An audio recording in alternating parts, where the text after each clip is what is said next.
Hi guys, welcome to Sweety kitchen. నేను మీ బాను. ఈరోజు Sweety కిచెన్లో పెసరపప్పు సోయాకు కూరతో మసాలా గారెలు అయితే ప్రిపేర్ చేసుకుందాం. రెసిపీ అయితే డిలిషియస్గా చాలా బాగుంటుంది. ఇంట్లో ఒకసారి ట్రై చేసి చూడండి. ఇంట్లో పిల్లల నుంచి పెద్దల వరకు అందరికీ చాలా బాగా నచ్చుతాయి. ఈ రెసిపీని ఈవినింగ్ స్నాక్స్ కానీ లేదంటే మార్నింగ్ బ్రేక్ఫాస్ట్ కూడా ప్రిపేర్ చేసుకోవచ్చు. లేదా పిల్లలకి స్కూల్ నుంచి రాగానే స్కూల్కి స్నాక్స్ బాక్స్ కూడా ప్రిపేర్ చేసి పెట్టి పంపించవచ్చు. అలాగే డైట్లో ఉన్న వాళ్ళు, వెయిట్ లాస్లో ఉన్నవారు కూడా తినొచ్చండి. పైన లేయర్ అనేది బాగా క్రిస్పీగా, లోపల టేస్టీగా చాలా బాగుంటాయి. వీడియోని ఫుల్గా చూసి ఒకసారి ట్రై చేసి చూడండి. మరి ప్రిపేర్ చేసుకునే విధానం అయితే చూసేద్దాం. 1 గంట ముందే పెసరపప్పునైతే నానబెట్టుకున్నాను నేనైతే. ఇప్పుడు వాటర్లో నుంచి సపరేట్ చేశాను. వీటిని మిక్సీ జార్లో వేసుకొని కోర్సుగా మిక్సీ పట్టుకోవాలి. బరకగా అన్నట్టు ఇక్కడ చూపించిన విధంగా మిక్సీ పట్టుకోవాలి. ఇప్పుడు ఇందులోకి 1 కప్పు సోయాకు కూరని కట్ చేసుకొని వేసుకుందామండి. ఒక చిన్న కట్ట అన్నట్టు. అలాగే కరివేపాకు, ఉల్లిపాయలు, పచ్చిమిర్చి, కొత్తిమీర, అలాగే అల్లంని కూడా సన్న ముక్కలుగా కట్ చేసుకొని వేసేసుకోవాలి. ఇందులోనే నానబెట్టుకున్న పెసరపప్పుని కొన్ని తీసుకున్నాను అన్నట్టు, ఒక 2-3 టీ స్పూన్లన్నీ. ఇప్పుడు అవి కూడా వేసేసుకుందాం. మనం ఈ విధంగా కొన్ని పెసరపప్పు వేసుకోవడం వల్ల నోటికి మధ్య మధ్యలో తాకుతూ ఉంటే చాలా బాగుంటుందండి.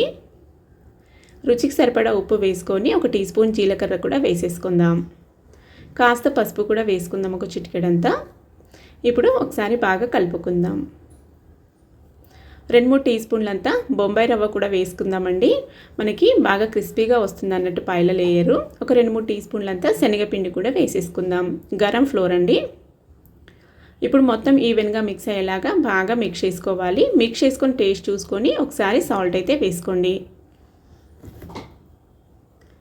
మొత్తం ఈ విధంగా మిక్స్ చేసుకున్న తర్వాత మనకి కావలసిన సైజులో ఉండల్లాగా చుట్టుకొని ఈ విధంగా గారెల్లాగా వత్తుకోవాలి. వాటర్ ఏమీ యాడ్ చేసుకోకుండా మిక్స్ చేసుకోవాలండి. మనం పప్పు నానబెట్టుకున్న వాటరే సరిపోతాయి అన్నట్టు. చూడండి, ఈ విధంగా అన్నీ ప్రిపేర్ చేసుకోవాలన్నట్టు. నేను ఇక్కడ ముందుగానే డీప్ ఫ్రైకి ఆయిల్ కూడా పెట్టుకున్నానండి. ఒక సైడు ఆయిల్ హీట్ అయిందో లేదో చెక్ చేసుకుందాం. చూడండి, ఆయిల్ బాగా హీట్ అయి ఉండాలి. ఫ్లేమ్ని ఇప్పుడు మీడియం ఫ్లేమ్కి అడ్జస్ట్ చేసుకొని మన ఆయిల్కి సరిపడా అన్నట్టు గారెలను అయితే వేసేసుకుందాం. నేను తీసుకున్న ఆయిల్కి ఇక్కడ 6 గారెలు అయితే వేసానండి. వీటికి గారెలు అనొచ్చు, మసాలా వడలకు అనొచ్చు అన్నట్టు. ఈ విధంగా వేసిన వెంటనే కదిపారంటే మనకి ఈ గారెలు అనేవి విడిపోతాయి అన్నట్టు. వేసాక కొద్దిసేపు ఆగాక టర్న్ చేయాలండి. అప్పుడే మనకి బబుల్స్ రావడం తగ్గుతుంది. అలాగే మన గారెలు కూడా కలర్ కాస్త చేంజ్ అవుతాయి అన్నట్టు.